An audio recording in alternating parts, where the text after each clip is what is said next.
Matamgi Manipuri Wari channel asibu tabiriba khwai pumnamakpu taram nokchari ngasi amuk lobirasi Nungshiramloi khanbra 12 suba tangka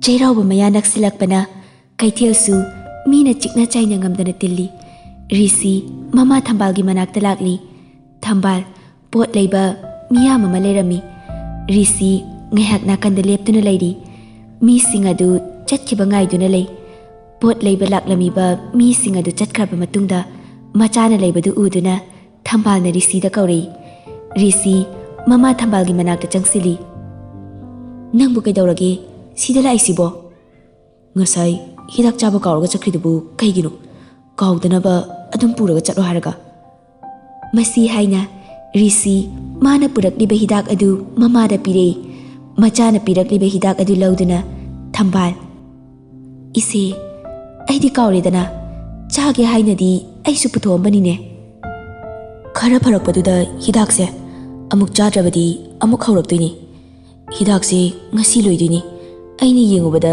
yauraga lerami aina charamaroi habase adum khangabani nakandagi ritana mama machani gi mataududa noktuna hairei nungsidre yengune taurise mama se kayam cheksina thamgese hidak masing sibu hek pai taurise risi su nokfe tawi thamba su nokna hairei rita ibema ngasi dagi wanati aini hek chahodabadane aise koi thi thiraktoini marai bak phakre da koi che kuina punsi kini nachana ne asuk cheksina thamidabu laina phau ichebu pugela asune nama na chagi nawong sina tandana dum chakhrani thambal noktuna masini hek ngang basima ibungo hidak to thanamo ima charagi nangsu chatna batawro ma hore nam kauni hojik chahawro mi ko mi ngai sida ritana phat amukhum lei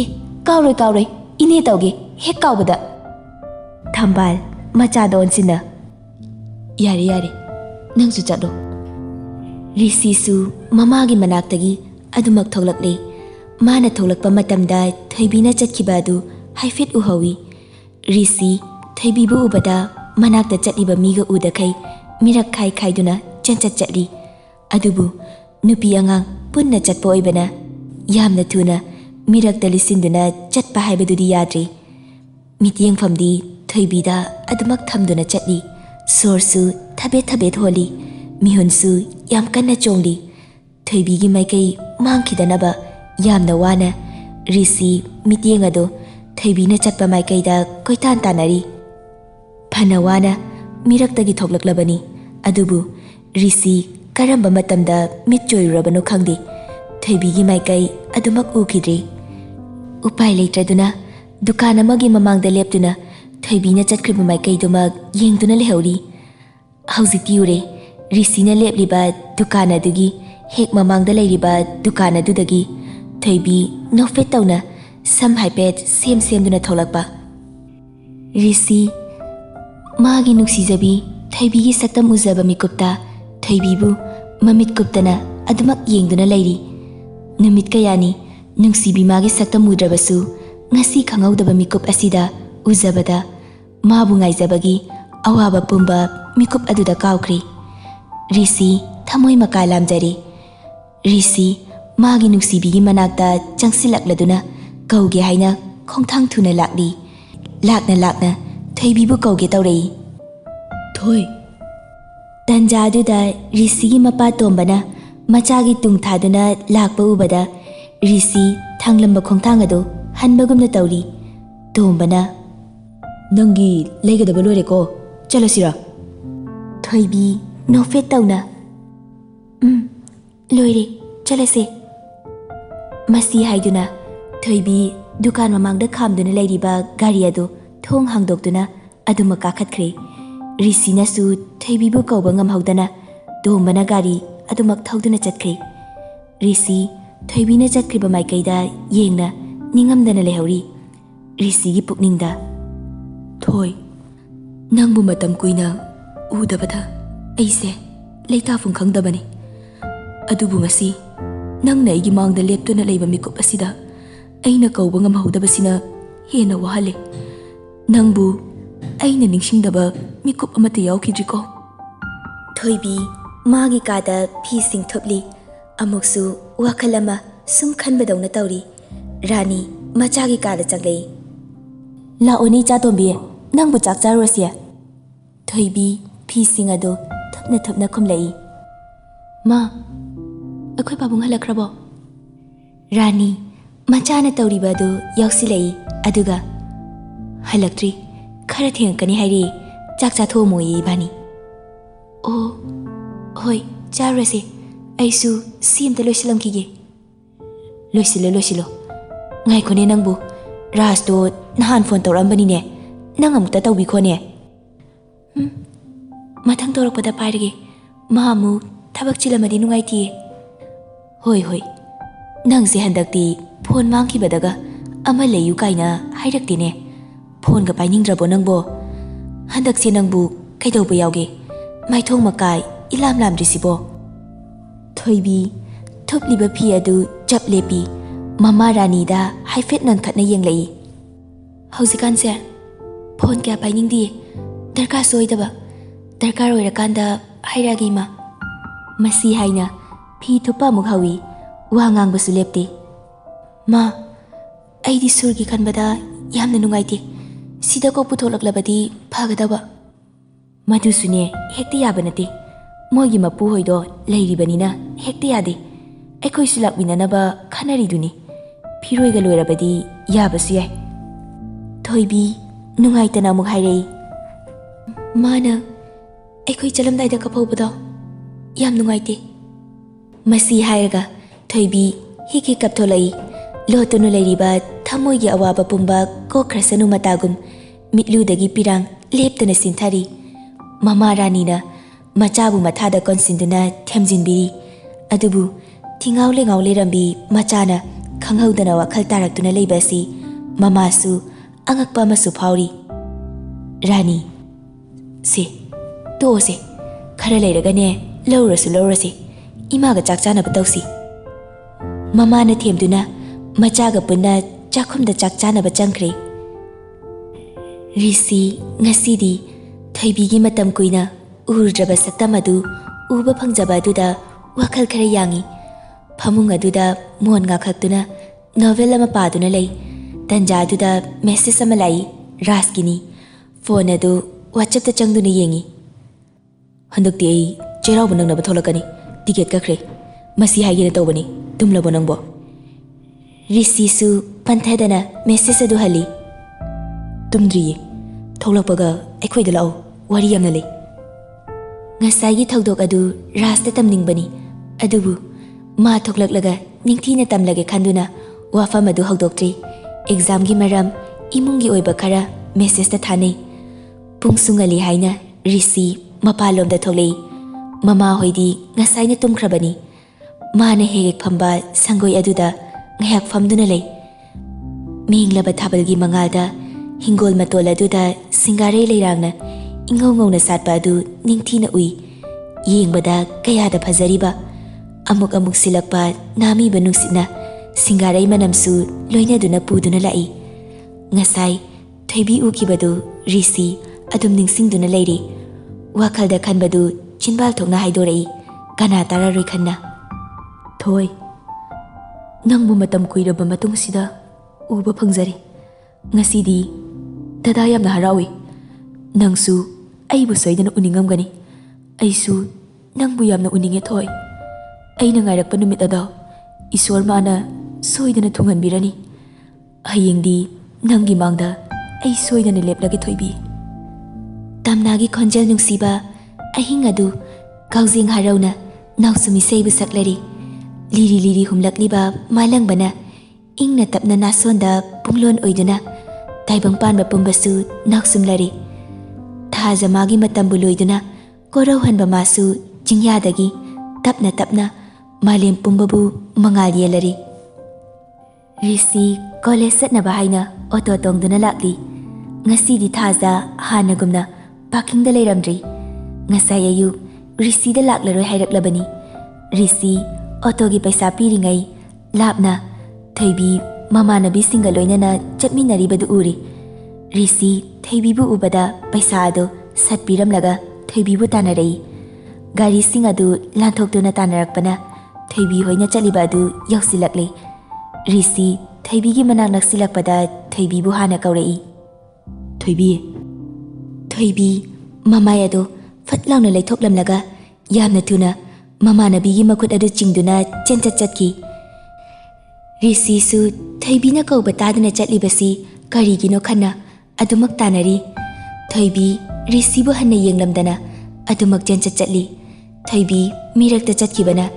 ꯔꯤꯁꯤꯅ ꯀꯔꯣꯝꯗ ꯆꯠꯂꯤꯕꯅꯣ ꯍꯥꯏꯕ ꯈꯪꯈꯤꯗ꯭ꯔꯦ꯫ ꯔꯤꯁꯤ ꯉꯥꯏꯍꯥꯛ ꯃꯥꯡꯇꯨꯡ ꯅꯥꯛ ꯌꯦꯠ ꯂꯩꯅ ꯀꯣꯌꯦꯡ ꯌꯦꯡꯅ ꯊꯤꯔꯝꯃꯤ, ꯑꯗꯨꯕꯨ ꯐꯪꯈꯤꯗ꯭ꯔꯦ꯫ ꯉꯁꯤ ꯊꯣꯏꯕꯤꯅ ꯇꯧꯔꯤꯕ ꯃꯑꯣꯡ ꯑꯁꯤ ꯀꯔꯤꯅꯣ ꯈꯟꯕꯗ ꯆꯃꯝꯅꯩ꯫ ꯔꯤꯁꯤ ꯀꯣꯂꯦꯖ ꯆꯠꯀꯅꯤ ꯍꯥꯏꯅ ꯂꯥꯛꯄ ꯑꯗꯨ ꯀꯣꯂꯦꯖ ꯆꯪꯉꯝꯗꯅ ꯃꯌꯨꯝꯗ ꯑꯗꯨꯃꯛ ꯍꯜꯂꯛꯂꯤ꯫ ꯃꯌꯨꯝ ꯍꯦꯛ ꯍꯜꯂꯛꯄꯒ ꯑꯅꯨꯗ ꯀꯣꯜ ꯇꯧꯔꯤ꯫ ꯑꯅꯨꯅ, "ꯍꯜꯂꯣ ꯗꯥ ꯔꯤꯁꯤ, ꯀꯩ ꯂꯩꯔꯒꯦ?" "ꯅꯪ ꯊꯣꯏꯕꯤꯒ ꯄꯥꯎ ꯐꯥꯎꯅꯕ꯭ꯔꯣ ꯑꯅꯨ?" "ꯐꯥꯎꯅꯗꯤꯌꯦ꯫ ꯑꯩꯅ ꯐꯣꯟ ꯇꯧꯕ ꯈꯨꯗꯤꯡꯒꯤ ꯃꯣꯏ ꯃꯃꯥꯅ ꯑꯗꯨꯝ ꯄꯥꯏꯔꯛꯑꯦ, ꯌꯨꯝꯗ ꯂꯩꯇꯦ ꯅꯠꯇ꯭ꯔꯒ ꯊꯣꯏꯕꯤ ꯂꯩꯇꯦ ꯍꯦꯛꯇ ꯍꯥꯏꯔꯦ꯫ ꯅꯣꯡꯃꯇꯁꯨ ꯀꯣꯜ ꯕꯦꯛ ꯇꯧꯔꯛꯇꯦ, ꯀꯔꯤꯒꯤꯅꯣ ꯈꯪꯗꯤꯌꯦ." ꯔꯤꯁꯤ ꯌꯥꯝꯅ ꯅꯨꯡꯉꯥꯏꯇꯅ ꯍꯥꯏꯔꯛꯏ꯫ "ꯑꯣ, ꯐꯔꯦ ꯐꯔꯦ, ꯐꯥꯎꯅꯗ꯭ꯔꯕꯗꯤ." "ꯍꯣꯔꯦꯟ ꯙꯔꯥꯖꯅ ꯑꯣꯐ ꯂꯩꯕ ꯃꯇꯝꯗ ꯀꯟꯐ꯭ꯔꯦꯟꯁ ꯇꯧꯁꯦ ꯍꯥꯏꯅꯕꯅꯦ, ꯑꯗꯨꯗ ꯄꯥꯎ ꯐꯥꯎꯅꯔꯗꯤ ꯑꯩ ꯍꯥꯏꯔꯛꯀꯦ ꯗꯥ ꯔꯤꯁꯤ." "ꯍꯣꯏ, ꯅꯣꯏꯗꯁꯨ ꯄꯪꯌꯦꯠ ꯌꯦꯠꯄꯤꯔꯦ ꯇꯧꯔꯤꯁꯦ꯫ ꯑꯗꯨꯗꯤ ꯑꯩ ꯑꯃꯨꯛ ꯊꯝꯃꯒꯦꯀꯣ." ꯔꯤꯁꯤ ꯐꯣꯟ ꯑꯗꯨꯝ ꯊꯝꯈ꯭ꯔꯦ꯫ ꯍꯥꯏꯐꯝ ꯇꯧꯐꯝ ꯈꯪꯗꯅ ꯅꯨꯡꯉꯥꯏꯇꯕꯅ ꯃꯁꯥꯗꯨ ꯂꯩꯇꯥꯔꯝꯗꯦ꯫ ꯔꯤꯁꯤꯗꯤ ꯊꯣꯏꯕꯤ ꯃꯥꯇꯕꯨ ꯎꯖꯔꯕꯗꯤ ꯈꯟꯅ ꯑꯁꯨꯛ ꯀꯨꯏꯕ ꯃꯇꯝ ꯑꯁꯤ ꯈꯧꯔꯥꯡꯅ ꯉꯥꯏꯖꯔꯛꯄꯅꯤ꯫ ꯑꯗꯨꯕꯨ ꯀꯔꯤꯒꯤ ꯃꯥꯕꯨ ꯎꯔꯒ ꯍꯔꯥꯎꯅ ꯀꯧꯔꯛꯀꯗ꯭ꯔꯥ ꯈꯜꯂꯒ ꯃꯗꯨꯒꯤ ꯇꯥꯏꯌꯣꯟꯅꯕꯗ ꯊꯣꯏꯕꯤꯅ ꯆꯦꯟꯈ꯭ꯔꯤꯕ ꯑꯗꯨ ꯑꯁꯨꯝ ꯈꯟꯖꯤꯜꯂꯨꯕꯗ ꯃꯁꯥꯗ ꯍꯥꯏꯐꯝ ꯈꯪꯗꯕ ꯑꯋꯥꯕ ꯍꯥꯏꯕꯗꯨ ꯑꯣꯏꯔꯤ꯫ ꯊꯣꯏꯕꯤ ꯆꯥꯛꯈꯨꯝꯗ ꯃꯃꯥꯅ ꯆꯥꯛ ꯊꯣꯡꯕꯗꯨ ꯌꯦꯟꯁꯥꯡ ꯁꯦꯝꯗꯨꯅ ꯃꯇꯦꯡ ꯄꯥꯡꯁꯤꯟꯗꯨꯅ ꯂꯩ꯫ "ꯃꯥ, ꯀꯥꯡꯈꯧꯒꯤ ꯃꯌꯥꯟꯁꯦ ꯌꯥꯗ꯭ꯔꯥ? ꯑꯝꯇ ꯌꯦꯡꯉꯣ." "ꯌꯥꯔꯦ ꯌꯥꯔꯦ, ꯌꯥꯝꯅ ꯇꯧꯔꯔꯣꯏꯁꯤ. ꯀꯥꯂꯦꯟꯒ ꯑꯣꯏꯔꯛꯄꯒꯤ ꯆꯥꯛꯀꯁꯦ ꯌꯥꯝꯅ ꯆꯥꯕ ꯏꯌꯥ ꯌꯥꯗꯦ."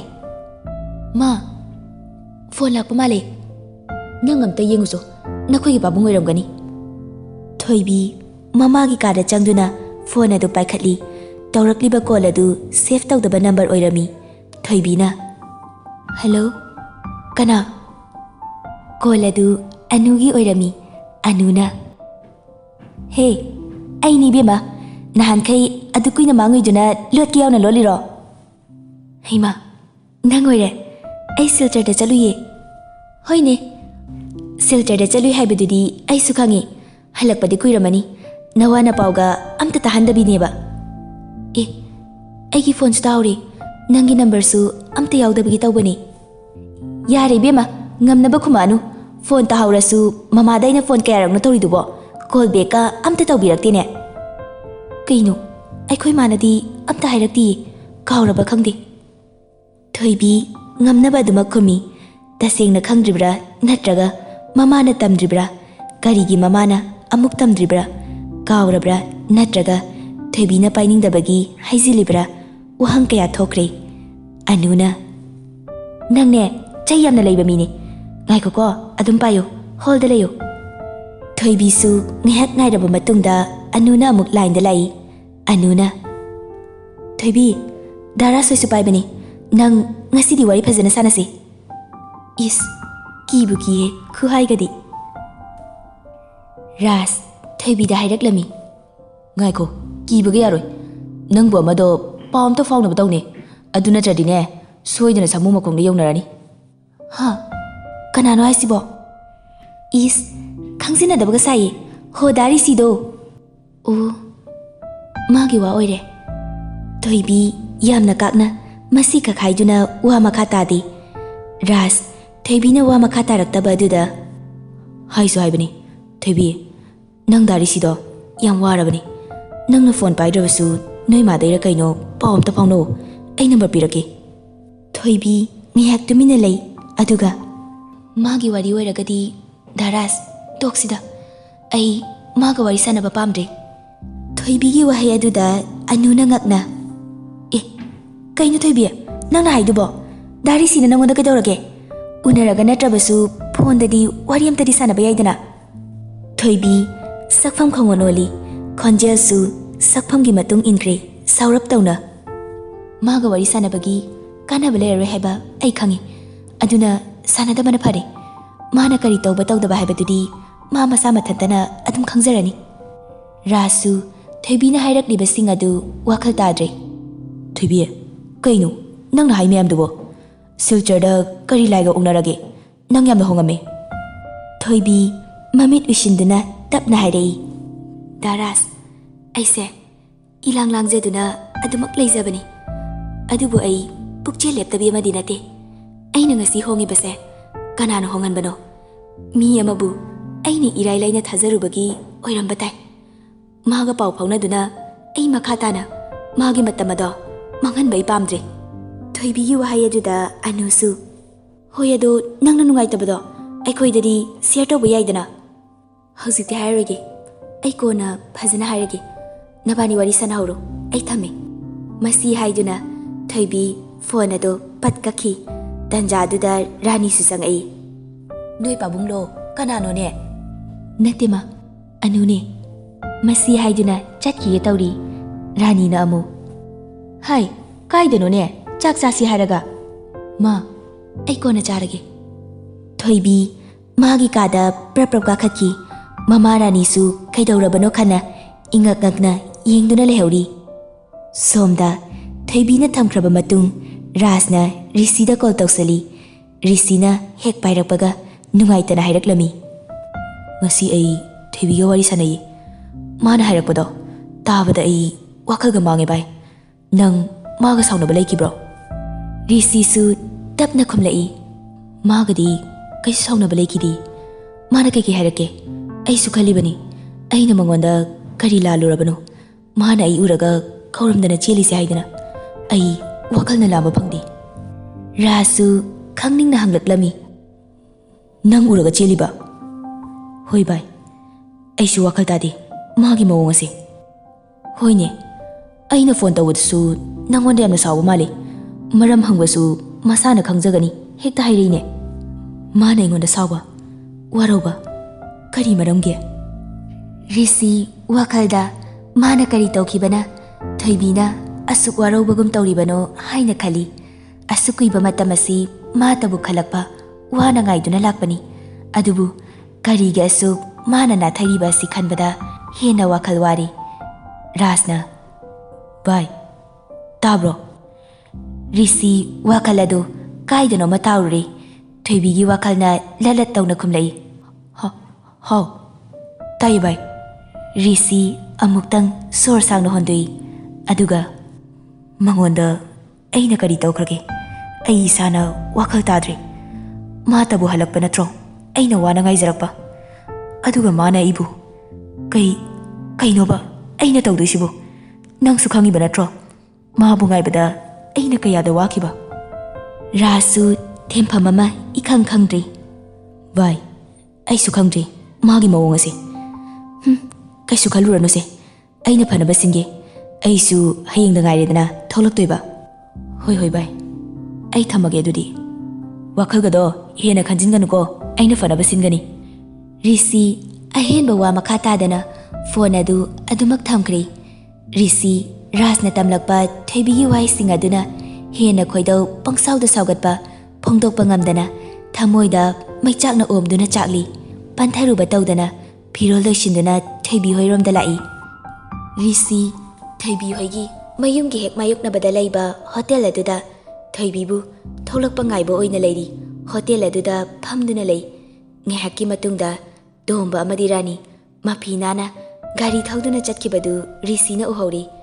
Makhoina chatkraba matungda Thoibisu gate adu lonsinaba haiduna tholakpa adu ubada Risi phokhagatuna Thoibi hoigi yumlomda yamna thuna Thoibigi nakta changlai. Thoibi gate ado ngasilamlaga changki hek tawbaga Risina Thoibibu khangkau kaurei. Thoibi mamai leithorakpada Risina leptuna leiramba aduda sakpham adu oli. Aduga mafam asida kaidoba lakpano. Risisu nungaitana. Thoibi kaino nangna handak ꯑꯩꯉꯣꯟꯗ ꯎꯠꯂꯤꯕ ꯃꯑꯣꯡꯁꯤꯕꯣ ꯑꯩꯅ ꯅꯪꯉꯣꯟꯗ ꯀꯔꯤ ꯁꯣꯏꯕ ꯌꯥꯎꯈ꯭ꯔꯒꯦ? ꯅꯪꯅ ꯍꯟꯗꯛ ꯑꯩꯗ ꯇꯧꯔꯤꯁꯤ ꯀꯔꯤꯅꯣ? ꯊꯣꯏꯕꯤ ꯁꯣꯔ ꯑꯁꯥꯡꯕ ꯑꯃ ꯍꯣꯟꯗꯣꯛꯏ ꯑꯗꯨꯒ ꯑꯩꯅ ꯀꯩꯗꯧꯔꯒꯦ? ꯅꯪꯅ ꯑꯩꯕꯨ ꯏꯒꯅꯣꯔ ꯇꯧꯅꯕ ꯍꯣꯠꯅꯔꯤꯕꯁꯦ ꯀꯩꯒꯤꯅꯣ ꯊꯣꯏꯕꯤ? ꯊꯣꯏꯕꯤ ꯃꯤ ꯂꯥꯛꯄ꯭ꯔꯥ ꯍꯥꯏꯅ ꯃꯅꯤꯡ ꯃꯃꯥꯡ ꯑꯗꯨ ꯀꯣꯌꯦꯡ ꯌꯦꯡꯉꯤ ꯑꯗꯨꯒ ꯌꯥꯔꯦ ꯆꯠꯂꯣ, ꯂꯩꯀꯥꯏꯒꯤ ꯃꯤꯅ ꯎꯔꯒ ꯏꯊꯟꯇ ꯂꯩꯕꯁꯤꯗ ꯂꯥꯟꯅ ꯈꯟꯈꯤꯅꯤ꯫ ꯃꯁꯤ ꯍꯥꯏꯔꯝꯂꯒ ꯊꯣꯏꯕꯤ ꯑꯃꯨꯛ ꯆꯪꯈꯤꯒꯦ ꯇꯧꯏ꯫ ꯊꯣꯏꯕꯤꯅ ꯆꯪꯈꯤꯒꯦ ꯇꯧꯕꯗꯨꯗ ꯔꯤꯁꯤꯁꯨ ꯅꯪ ꯑꯩꯒꯤ ꯄꯥꯎꯈꯨꯝꯗꯣ ꯍꯥꯟꯅ ꯄꯤꯔꯝꯈꯣ꯫ ꯅꯪ ꯑꯩꯕꯨ ꯅꯨꯡꯁꯤꯗ꯭ꯔꯕꯣ? ꯊꯣꯏꯕꯤ ꯑꯩꯗꯤ ꯅꯪꯕꯨ ꯌꯥꯝꯅ ꯅꯨꯡꯁꯤꯌꯦ꯫ ꯊꯣꯏꯕꯤ ꯊꯥꯡꯂꯝꯕ ꯈꯣꯡꯊꯥꯡ ꯑꯗꯨ ꯆꯞ ꯂꯦꯞꯄꯤ ꯑꯗꯨꯒ ꯈꯣꯟꯖꯦꯜ ꯑꯗꯨ ꯅꯤꯛꯂꯞꯅ ꯍꯥꯏꯔꯛꯏ, ꯃꯗꯨꯒꯤ ꯋꯥꯔꯤ ꯑꯗꯣ ꯃꯇꯥꯡ ꯆꯥꯗꯦ, ꯀꯣꯟꯅ ꯋꯥꯔꯤ ꯁꯥꯁꯤ꯫ ꯔꯤꯁꯤꯁꯨ ꯈꯣꯟ ꯋꯥꯡꯈꯠꯅ ꯌꯥꯔꯣꯏ, ꯅꯪꯅ ꯄꯥꯝꯃꯤꯁꯤ ꯀꯩꯅꯣ? ꯅꯪꯅ ꯑꯩꯉꯣꯟꯗ ꯋꯥꯔꯧꯕꯒꯤ ꯃꯔꯝ ꯑꯗꯣ ꯍꯥꯏꯔꯝꯃꯨ꯫ ꯊꯣꯏꯕꯤ ꯃꯇꯝ ꯀꯨꯏꯅ ꯅꯪꯕꯨ ꯎꯗꯅ ꯂꯩꯔꯛꯂꯒ ꯅꯪꯕꯨ ꯎꯕ ꯐꯪꯖꯔꯦ ꯈꯟꯗꯨꯅ ꯍꯔꯥꯎꯔꯨꯕ ꯑꯩꯁꯦ ꯅꯪꯒꯤ ꯑꯁꯤꯒꯨꯝꯕ ꯑꯩꯉꯣꯟꯗꯒꯤ ꯅꯥꯊꯩꯕ ꯃꯥꯟꯕ ꯃꯑꯣꯡ ꯑꯁꯤꯅ ꯑꯩꯕꯨ ꯌꯥꯝꯅ ꯋꯥꯍꯜꯂꯦ꯫ ꯀꯩꯒꯤꯅꯣ ꯅꯪꯅ ꯑꯩꯗ ꯑꯁꯨꯛ ꯌꯥꯝꯅ ꯑꯣꯜꯂꯤꯁꯤꯕꯣ? ꯊꯣꯏꯕꯤ ꯎꯁꯤꯠꯇꯕ ꯃꯇꯧ ꯎꯠꯂꯒ ꯃꯗꯨꯗꯤ ꯅꯁꯥꯅ ꯈꯪꯖꯧꯋꯣ꯫ ꯔꯤꯁꯤ ꯊꯣꯏꯕꯤꯒꯤ ꯈꯨꯗꯥꯡ ꯑꯗꯨ ꯄꯥꯏꯗꯨꯅ ꯃꯉꯣꯟꯂꯣꯝꯗ ꯑꯣꯟꯁꯤꯜꯂꯤ ꯑꯗꯨꯒ ꯊꯣꯏ, ꯅꯪꯅ ꯈꯜꯂꯤꯁꯦ ꯀꯔꯤꯅꯣ? ꯑꯩꯅ ꯅꯪꯉꯣꯟꯗ ꯀꯔꯤ ꯂꯥꯟꯈ꯭ꯔꯒꯦ? ꯅꯪ ꯑꯩꯕꯨ ꯅꯨꯡꯁꯤꯗ꯭ꯔꯕꯣ?